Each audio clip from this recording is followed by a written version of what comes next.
The cub stares up at the stranger's face and doesn't run, doesn't cry, doesn't flinch. In the wild, this moment should never happen. Predator and man, inches apart, and neither one afraid. What the man does next will turn a lost cub into the most unlikely companion of his life. It happened near an airport hangar, on an ordinary morning that would change two lives forever. A man doing maintenance work noticed something small and out of place in the grass. A bear cub, alone, with no mother anywhere in sight. He crouched down, half expecting the cub to bolt. It didn't. It simply held his gaze, unmoving, as though it already understood something he didn't yet, that this stranger was about to become everything to him. In the wild, a lost cub without its mother has almost no chance of surviving the days ahead. No protection, no food, no warmth. The man understood the stakes immediately. He made a decision that morning that most people never would. He would take care of this cub, at least for a while. A while was the plan. It did not stay the plan for long. Every morning became a ritual, a large bowl of goat's milk, and a tiny cub burying his face in it, gulping and gurgling until his belly swelled round as a rubber ball. When the man stroked that full belly afterward, the cub would flop backward, completely exposed, completely trusting, a gesture that, in the animal world, is nothing less than an act of total surrender. He was telling the man, in the only language he had, "I am safe with you."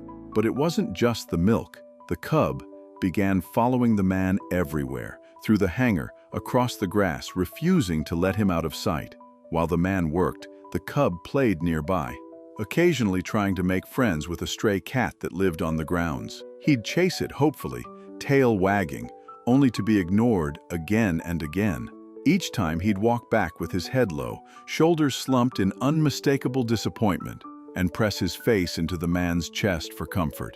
It was the kind of small heartbreak that made everyone around him fall for him just a little harder, and they did fall for him.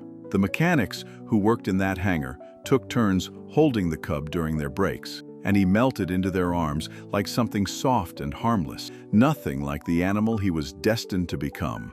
Even when they offered him pieces of fruit, he never snatched. He took each piece gently, carefully, with just the tips of his teeth, as if he already knew his own strength was something to be handled with caution. The man gave him a name that day, one that would come to mean something much larger than a cub in a hangar: Mansoor. Here is where the story could have gone a different way. A bear is not a pet. A bear is not supposed to trust a human being with the kind of vulnerability Mansoor showed again and again without hesitation. Every winter, he'd throw himself into the piled snow beside the hangar, rolling and shaking until the flakes flew in every direction. Every spring, he'd clutch a melon in both paws and devour it so eagerly the juice would soak the fur on his chest. Every summer, he'd slap at the spray of a garden hose, sending water flying onto the man who held it. He was growing, fast and enormous, but somewhere underneath all that size, he still seemed to believe he was that same small cub from the day they met. And that was exactly how the man treated him. As Mansoor grew into a massive, powerful bear, the man built him an entire world of his own. A spacious backyard enclosure with trees, a dugout watering hole, and toys sized for something his weight. His favorite by far was an oversized rubber ball he'd push around with his paws or try to balance on top of, tipping and wobbling with surprising grace for an animal that size. When he tired himself out, he'd lean his full weight against the man's back and nuzzle the back of his ear with a wet nose, an enormous animal reduced to the tenderness of a house cat seeking affection. This is where the real tension of Mansoor's story lives, not in a single crisis, but in a quiet, constant risk. Mansoor had the physical power to hurt the man without even trying. When he took fruit from an open palm, his jaws could have closed carelessly. When he leaned his body weight against him, one miscalculated movement could have knocked the man to the ground. So one day, the man decided to test something he needed to know for certain. He put on thick protective gloves, braced his arm, and let Mansoor come at him. A controlled test of instinct, of what this bear was truly capable of. Mansoor rested his teeth against the glove. He rubbed against the man's arm for a moment, and then he let go. No aggression, no hunting instinct kicking in, nothing but gentleness where there should have been raw power. In that moment, the man understood something devastating and beautiful at once. Mansour's heart knew nothing of violence, which also meant he could never survive alone in the wild he was born into. So the man made his choice. This garden, this life beside him, would be Mansour's home for good. What followed were years of a bond that looked, to anyone watching, like something between father and son. The man would bring a carrot from the kitchen, and Mansour would chew it with relish, crunching happily. On a whim one day, the man climbed onto Mansour's back, and instead of resisting, the enormous bear seemed delighted, carrying him slowly all the way to the barrel where he slept. No matter how demanding his workday was, the man never missed a visit to the garden, sitting on a small wooden stool, running his hand over that massive head, talking through the events of his day as if Mansour understood every word.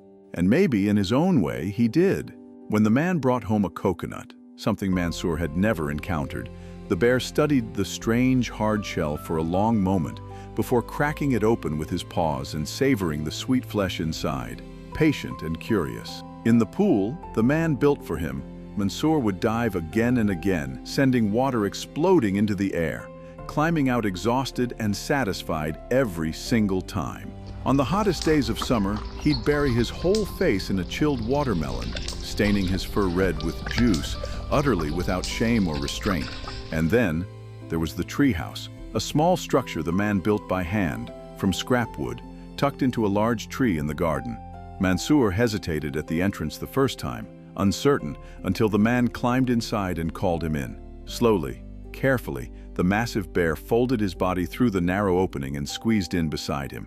The two of them sat together in that cramped little space, looking out at the view in silence, a bear and a man, indistinguishable from a father and his son. The final proof of what they had built together came on an ordinary day at the pool.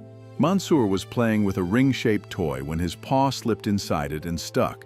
Panicked, he didn't fight, didn't thrash, didn't try to solve it alone. He opened his mouth as if calling out and ran straight to the one person he trusted above all else. That is the whole story of Mansour in the end. Not a wild animal tamed, but a lost cub who found the one person willing to love him without condition, and who spent every year since trying to give that love back. The fear of that first lonely day near the hangar is long gone from his memory now. What remains is trust and warmth and a bond too big to be measured by the size of the animal carrying it. Today, somewhere in that garden, Mansour is sleeping peacefully, wrapped in the same love that raised him from a cub. Content, safe, and home. Thank you for watching until the end. If this story moved you, drop a comment below and don't forget to subscribe and give it a thumbs up. See you in the next video.